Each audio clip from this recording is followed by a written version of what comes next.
One Pride, what's going on? It's your boy, T.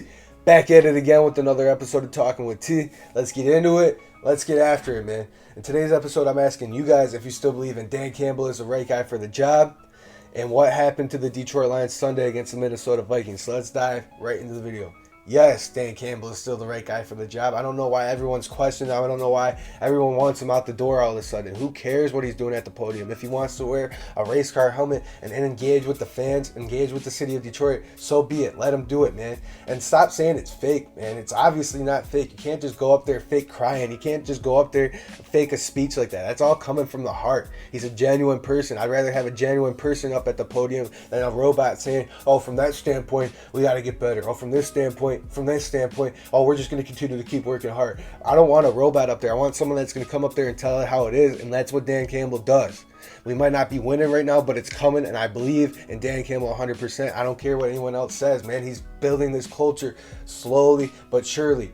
This team was in the dumps. This Bob Quinn and Matt Patricia put this team in a dumpster fire, and he's slowly bringing him and Brad Holmes are slowly bringing them back out of that dumpster, man. This team hasn't won anything in the last 3 years, been getting blown out majority of the games the last 3 years, so obviously they don't know how to win, and that's coming. He's got to train them to do that, and they're going to eventually, man. But how many times we got to switch a head coach?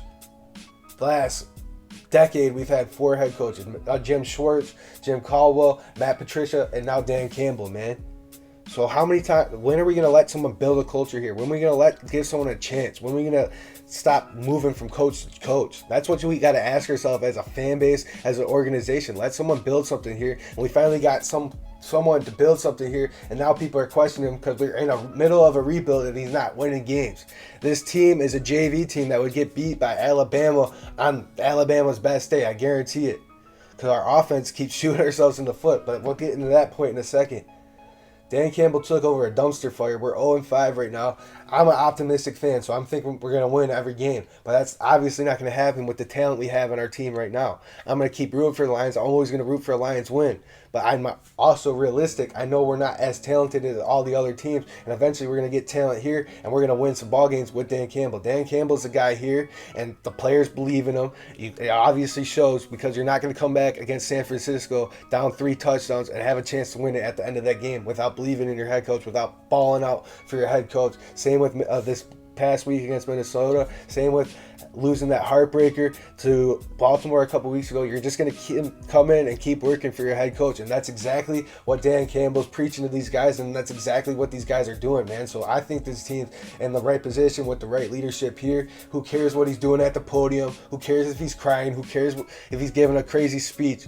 That pumps the fan base up, and that pumps me up as a fan. So I don't understand why everyone's getting upset about that. It doesn't matter. It has nothing to do with football, right? Just let him be him at the podium. Let him talk the way he talks, man. I don't get why that matters. Who has a problem with him crying? You're just you care way too much about stupid shit.